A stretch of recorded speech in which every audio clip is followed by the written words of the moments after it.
चलिए तो आज का टॉपिक शुरू करते हैं। आज हम पढ़ेंगे प्रतिबिंब के बारे में, देखेंगे कि प्रतिबिंब क्या होता है। तो प्रतिबिंब को समझने के लिए जैसे मान लेते हैं कि ये कोई दर्पण है, मान लेते हैं कि ये कोई दर्पण है, ठीक है, सपोज दैट, ठीक है। ये कौन सा दर्पण है मैं बाद में बता दूंगा, बस समझते हैं प्रतिबिंब को केवल। तो ये कोई दर्पण है और ये मुख्य अक्ष है, हम वस्तु को रखेंगे तो इसी पर रखेंगे, ठीक है। तो ये कोई वस्तु है, ये कोई वस्तु है, ठीक है। अब इस वस्तु से प्रकाश निकल के जाएगा, इस दर्पण पे टकराएगा और टकराने के पश्चात इसका प्रतिबिंब बनेगा, ठीक है। तो कैसे टकराएगा बस इसको देख लीजिए, मैं केवल प्रतिबिंब के बारे में बता रहा हूँ, बाकी सब मैं बाद में इसको समझा दूंगा कि कैसे क्या बनता है। तो ये किरण जब समांतर गई तो ये जहाँ से भी आएगी उस पॉइंट का नाम क्या पड़ जाएगा, फोकस। और एक और किरण को भेजेंगे, ये वक्रता केंद्र से अगर जाएगी तो जिस रास्ते से गई थी उसी रास्ते से वापस चली आएगी। और जहाँ पर इन दोनों किरणों का परावर्तन के पश्चात, ठीक है, इन दोनों किरणों का परावर्तन के पश्चात जहाँ पे एक दूसरे को कट करती हैं, जहाँ पे एक दूसरे को कट करती हैं वहीं पे क्या बनता है, प्रतिबिंब। तो यहाँ पर परावर्तन के पश्चात ये किरण ऐसे गई है, यहाँ से हो गया इसका परावर्तन, ये दूसरी किरण यहाँ से गई है और फिर यहाँ से हो गया इसका परावर्तन। तो जहाँ पर कट करेंगी वहीं पे क्या बनेगा, इसका प्रतिबिंब, ठीक है, वहीं पे क्या बनेगा, इसका प्रतिबिंब। तो ये रही वस्तु, ये रही वस्तु और ये रहा इसका प्रतिबिंब, ठीक है। तो ये रही वस्तु, ये रहा इसका अब प्रतिबिंब होता क्या है, तो प्रतिबिंब होता क्या है, तो जैसे मान लेते हैं कि ये कोई दर्पण है, जैसे मान लेते हैं कि ये कोई, जैसे मान लेते हैं कि ये कोई दर्पण है, ठीक है, ये क्या है, दर्पण है। अब इस दर्पण के सामने कोई वस्तु हम रख देंगे, दर्पण के सामने कोई वस्तु रख देंगे तो होगा क्या कि ठीक इस वस्तु के जैसी इस पर एक आकृति बनेगी, ठीक है, इस वस्तु के जैसी इस पर एक आकृति बनेगी, यही आकृति क्या कहलाएगा, प्रतिबिंब, ठीक है। यही आकृति क्या कहलाएगा, प्रतिबिंब, ठीक है। तो ये क्या है, ये हम इसको मानेंगे दर्पण, ठीक है, ये क्या है, दर्पण है। तो यदि हम किसी दर्पण के सामने, यदि हम दर्पण के सामने किसी वस्तु को रखेंगे तो उस वस्तु की आकृति उस दर्पण पे बनेगी और यही बनी हुई आकृति क्या कहलाएगी, प्रतिबिंब, ठीक है, समझ में आया। तो मैं इसकी परिभाषा लिख दे रहा हूँ, प्रतिबिंब की परिभाषा क्या है मैं लिख दे रहा हूँ इसकी। यदि किसी दर्पण पर, यदि किसी दर्पण के सामने किसी वस्तु को रखा जाता है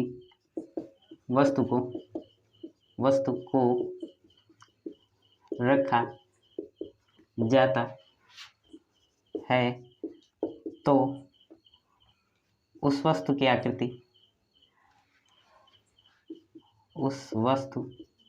आकृति, उस दर्पण पर वस्तु की आकृति बन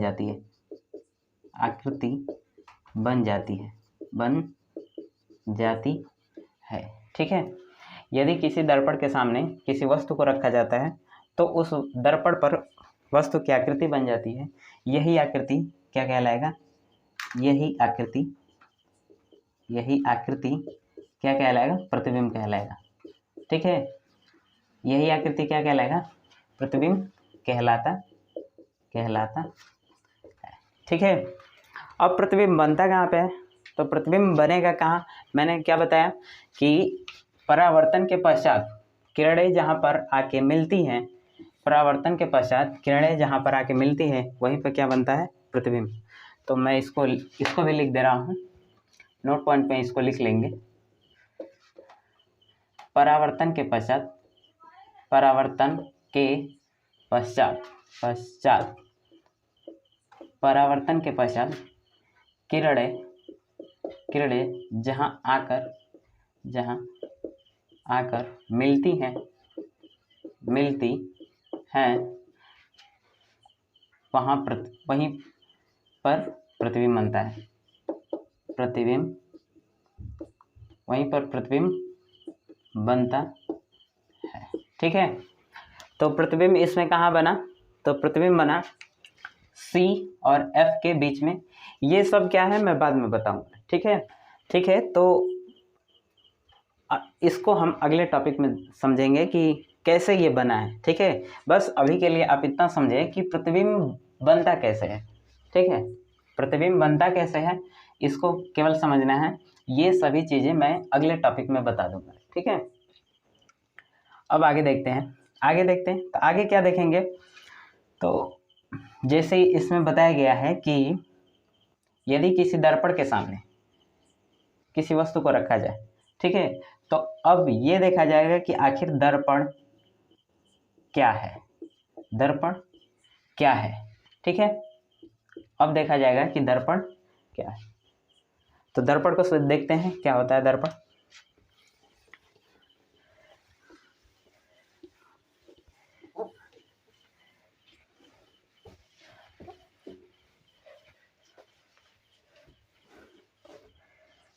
अगला टॉपिक क्या है? अगला टॉपिक है दर्पण। ठीक है, अगला टॉपिक क्या है? दर्पण को समझते हैं। तो आपको लेना है कोई एक पारदर्शी वस्तु। ये क्या है? पारदर्शी वस्तु। ठीक है, पारदर्शी वस्तु में आप क्या ले सकते हैं? कांच ले सकते हैं। ठीक है, अब करना क्या है? करना ये है कि इसके एक हिस्से पर हम लाल ऑक्साइड का कलई कर देंगे, लेप लगा देंगे। क्या कर देंगे? लाल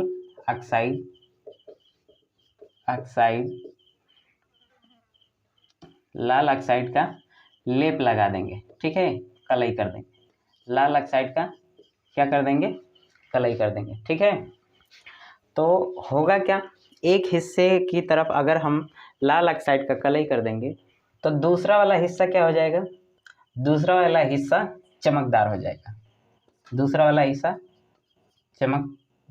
जाएगा। ठीक है, तो अब ये वस्तु क्या कहलाएगी? दर्पण। ठीक है, तो ये क्या है? यदि किसी वस्तु पर हम लाल ऑक्साइड का लेप लगा दें या फिर कलई कर दें तो उसका दूसरा पृष्ठ चमकदार हो जाएगा। इस वस्तु को दर्पण कहते हैं। ठीक है, तो मैं लिख दे रहा हूँ इसकी परिभाषा। दर्पण की परिभाषा में लिख दे रहा हूँ। यदि किसी पारदर्शी वस्तु पर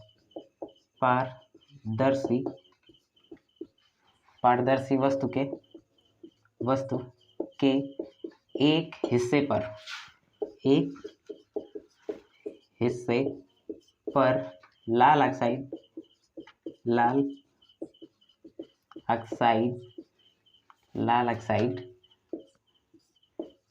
का लेप लगा दे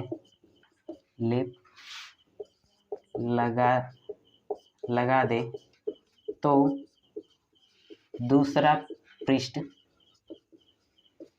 पृष्ठ चमकदार हो जाएगा।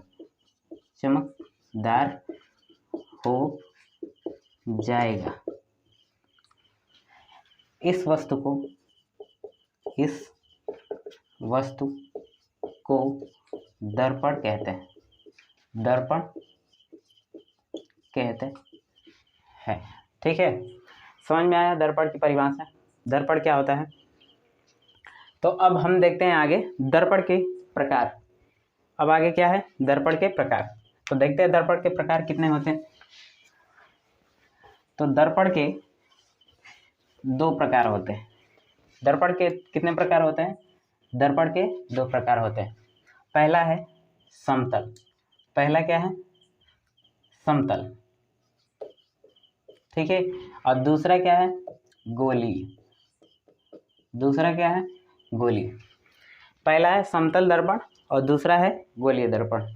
समतल दर्पण क्या होता है, तो समतल दर्पण में हम समझेंगे कि जिसका परावर्तक पृष्ठ, ये जो दर्पण है, इस दर्पण का परावर्तक जो पृष्ठ है, ये क्या है, परावर्तक पृष्ठ।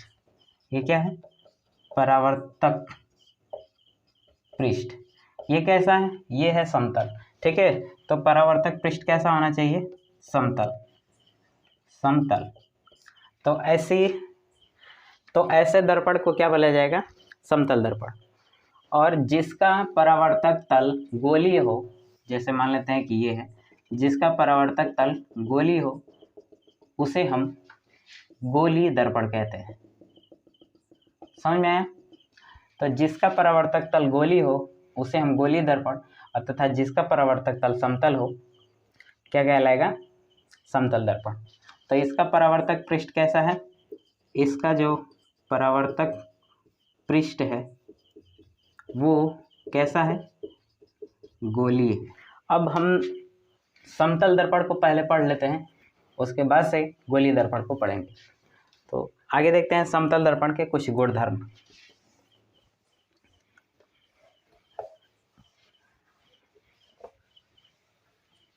तो देखते हैं समतल दर्पण। समतल दर्पण, ठीक है। तो ये क्या है, ये है आपका समतल दर्पण। इसका परावर्तक पृष्ठ कैसा है, इसका परावर्तक पृष्ठ समतल है। अब होगा क्या कि इस तरीके से इस पे प्रकाश की किरण आएगी और ऐसे चली जाएगी। ठीक है, इस तरीके से प्रकाश की किरण आएगी और ऐसे चली जाएगी, और हम अपनी सुविधा के लिए क्या खींच लेंगे, इस पर लंब खींच लेंगे। तो ये पता चलेगा कि कितने कोण पर आ रही है और कितने कोण पर जा रही है। ठीक है, तो इसको क्या बोला जाएगा, आपतन कोण। आपतन कोण। और इसको क्या बोला जाएगा, परावर्तन कोण। ठीक है, परावर्तन कोण। तो देखते हैं समतल दर्पण के गुण। समतल दर्पण के गुण। समतल दर्पण के गुण क्या है, तो पहला नंबर है कि समतल दर्पण पे जो प्रतिबिंब बनेगा वो सदैव सीधा तथा आभासी बनेगा। ठीक है, तो समतल दर्पण पे कैसा प्रतिबिंब बनेगा, समतल दर्पण पे जो प्रतिबिंब बनेगा, जो प्रतिबिंब है वो कैसा बनेगा, तो सीधा और आभासी। कैसा बनेगा, सीधा और आभासी। दूसरा पॉइंट क्या है, जितनी दूरी पे वस्तु रहेगी उतनी ही दूरी पे दर्पण के पीछे प्रतिबिंब बनेगा। ठीक है, तो प्रतिबिंब की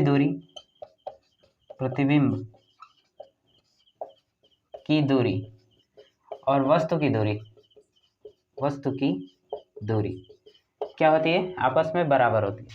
ठीक है, और तीसरा पॉइंट क्या है, तीसरा पॉइंट ये है कि यदि किसी इंसान को अपना पूरा प्रतिबिंब देखना है, ठीक है, तो उसकी आधी लंबाई के बराबर दर्पण का प्रयोग किया जाता है। ठीक है, जैसे मान लेते हैं कि ये कोई 5 फीट का इंसान है, इसकी हाइट कितनी है, इसकी हाइट है 5 फीट। इसकी हाइट कितनी है, 5 फीट। तो अब इसको अपना पूरा प्रतिबिंब देखने के लिए कितने हाइट के दर्पण की जरूरत होगी, तो इसके पूरे प्रतिबिंब को देखने के लिए दर्पण की हाइट होगी इसकी आधा, तो होगा कितना, 2.5 फीट। ठीक है, समझ में आया। तो ये क्या है, ये है दर्पण। तो दर्पण हम कितना यूज करेंगे, अपनी लंबाई का आधा। ठीक है, 23 पॉइंट को तीसरा नंबर लिख दे रहा हूं मैं। यदि किसी वस्तु की यदि किसी व्यक्ति का अपना पूरा प्रतिबिंब देखने के लिए अपना पूरा प्रतिबिंब देखने के लिए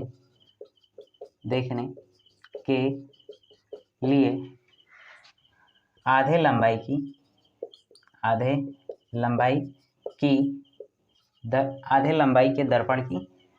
लंबाई के दर्पण की आवश्यकता होती है। ठीक है। चौथा पॉइंट क्या है? चौथा पॉइंट ये है कि वस्तु तथा दर्पण को मिलाने वाली रेखा। ठीक है। मान लेते हैं कि ये ऐसे इस दर्पण पे देख रहा है। ठीक है। ये व्यक्ति दर्पण पे देख रहा है तो दर्पण से कितने डिग्री का कोण बनाएगा? 90 डिग्री का कोण बनाएगा। ठीक है। तो दर्पण पे ये लाइन लंब होगी। ठीक है। दर्पण पे ये लाइन क्या होगी? लंब होगी। तो इसको मैं लिख दे रहा हूँ कि वस्तु तथा दर्पण को मिलाने वाली रेखा दर्पण पे लंब होती है। ठीक है। वस्तु तथा दर्पण को मिलाने वाली रेखा दर्पण पे लंब होती है। दर्पण पर लंब होती। हाँ, समतल दर्पण के कुछ गुणधर्म। अब हम अगला देखेंगे गोलीय दर्पण के बारे में। ठीक है। तो आगे देखते हैं गोलीय दर्पण। गोलीय दर्पण होता क्या है?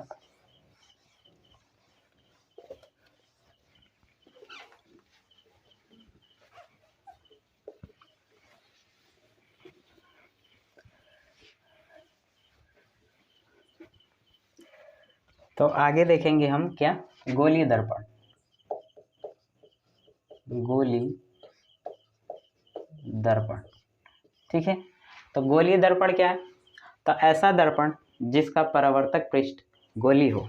ठीक है। ऐसा दर्पण जिसका परावर्तक पृष्ठ गोलीय हो। तो इसको कैसे बनाया जाता है? तो इसको बनाने के लिए आपको लेना पड़ेगा एक खोखला गोला। ठीक है। एक पारदर्शी, आपको क्या करना है कि एक पारदर्शी खोखला कांच का गोला ले लेना है। ठीक है। खोखला गोला ले लेना है। ठीक है। और ये गोला किसका होना चाहिए? कांच का आप ले सकते हैं। ठीक है। तो आपको क्या करना है कि एक पारदर्शी खोखला गोला ले लेना है। अब हम क्या करेंगे कि इसको बीच से काट देंगे। ठीक है। तो जैसे ही इसको बीच से काटा जाएगा तो होगा क्या कि इस शेप में जैसे ही इसको बीच से काटा जाएगा तो आपके पास दो हिस्सों में ये बट जाएगा। ठीक है। दो हिस्सों में बट जाएगा। अब करना क्या है कि एक को हम अंदर के भाग से पॉलिश कर देंगे, लेप लगा देंगे, और दूसरे को बाहरी भाग से लेप लगा देंगे। ठीक है। एक को हमने क्या किया? अंदर से लेप लगा दिए और दूसरे को हमने क्या किया? बाहर से लेप लगा दिया। ठीक है। तो ये कुछ इस तरीके से बन जाएगा। तो ये बनेगा इस तरीके से। ठीक है। और ये कैसे बनेगा? तो ये बनेगा इस तरीके से। ठीक है। समझ में आया? तो जिसका परावर्तक तल उठा हो, ठीक है, जिसका परावर्तक तल उठा हो वो हो जाएगा उत्तल। जिसका परावर्तक तल उठा हो वो क्या हो जाएगा? उत्तल दर्पण। और जिसका परावर्तक तल अंदर की तरफ दबा हो और जिसका परावर्तक पृष्ठ अंदर की तरफ दबा हो, जिसका परावर्तक पृष्ठ अंदर की तरफ दबा हो, उसको हम क्या बोलेंगे? उसको बोलेंगे अवतल दर्पण। ठीक है। उसको क्या बोला जाएगा? अवतल दर्पण। तो गोलीय दर्पण के कितने भाग हो गए? दो भाग, एक उत्तल दर्पण और एक अवतल दर्पण। उत्तल दर्पण क्या होता है? तो उत्तल दर्पण में जिसका परावर्तक तल उभरा हो, ऊपर की तरफ उभरा हो, उत्तल दर्पण कहलाता है। और जिसका परावर्तक पृष्ठ अंदर की तरफ दबा हो, अवतल दर्पण कहलाता है। ठीक है। समझ में आया? अब आगे देखते हैं आगे क्या है।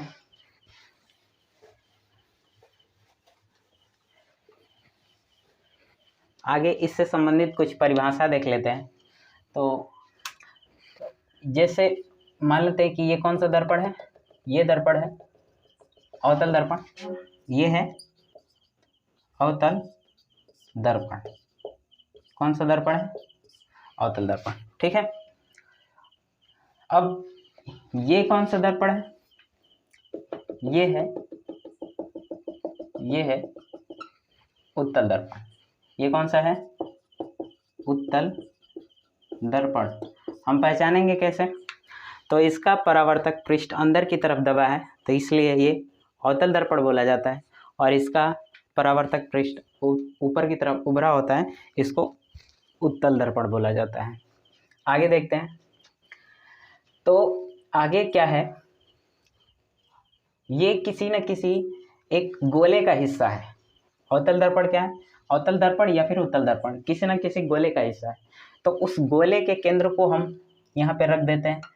मान लेते हैं कि इस जिस गोले का ये हिस्सा है उस गोले का केंद्र यहाँ पे है, ठीक है। उस गोले का केंद्र यहाँ पे है, तो इस केंद्र को बोला जाएगा वक्रता केंद्र। क्या बोला जाएगा, वक्रता केंद्र। और इसको हम किससे दिखाते हैं, सी से, ठीक है। और ये रहा दर्पण, तो दर्पण की कुछ ना कुछ लंबाई होगी, दर्पण की कुछ ना कुछ लंबाई होगी। तो इस दर्पण की लंबाई को क्या बोला जाएगा, दर्पण की लंबाई को बोला जाएगा द्वारक। दर्पण की लंबाई को क्या बोला जाएगा, द्वारक। अब इस दर्पण के मध्य बिंदु को चेक किया जाएगा, तो दर्पण का मध्य बिंदु मान लेते हैं कि यहाँ पे, ठीक है। तो इस दर्पण का मध्य बिंदु, इसको क्या बोला जाएगा, इसको बोला जाएगा ध्रुव। दर्पण के मध्य बिंदु को क्या बोला जाएगा, ध्रुव। इसको हम किससे दिखाते हैं, तो इसको हम पी से दिखाते हैं, ठीक है। अब ये रहा वक्रता केंद्र। वक्रता केंद्र क्या है, अभी मैंने बताया कि ये गोलीय दर्पण जिस गोले का हिस्सा है उस गोले के केंद्र को हम वक्रता केंद्र बोलेंगे, ठीक है। तो वक्रता केंद्र और ध्रुव को अगर हम मिला दें एक लाइन से, वक्रता केंद्र और ध्रुव को हम एक लाइन से मिला दें, तो ये लाइन क्या बन जाएगी, इस लाइन का नाम पड़ जाएगा मुख्य अक्ष, ठीक है। इस लाइन का क्या नाम है, मुख्य अक्ष। ये क्या है, वक्रता केंद्र, ये क्या है, ध्रुव, ठीक है। जो इसमें होगा वही चीज़ इसमें होगा। तो इसका केंद्र अगर डिफाइन करना है तो इसका केंद्र कहाँ होगा, तो इसका केंद्र इस साइड होगा, ठीक है। इसका केंद्र लेफ्ट साइड और इसका केंद्र राइट साइड, ठीक है। तो मान लेते हैं कि इसका केंद्र यहाँ पे है और इसके ये जो दर्पण है इसके मध्य बिंदु को मैं यहाँ पे मान लिया, ठीक है।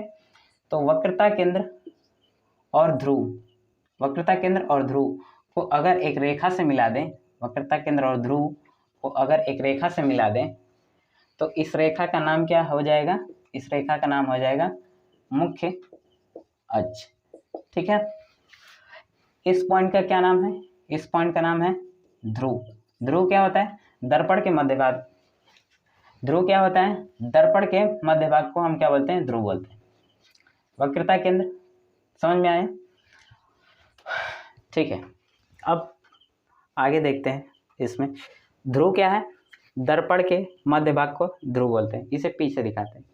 ध्रुव क्या है, दर्पण के मध्य भाग को ध्रुव बोलते हैं। वक्रता केंद्र क्या है, तो वक्रता केंद्र का मतलब ऐसे समझेंगे कि ये जो दोनों गोलीय दर्पण है, ये दोनों गोलीय दर्पण किसी न किसी खोखले गोले का हिस्सा है, तो उस खोखले गोले के केंद्र को हम वक्रता केंद्र बोलेंगे, ठीक है।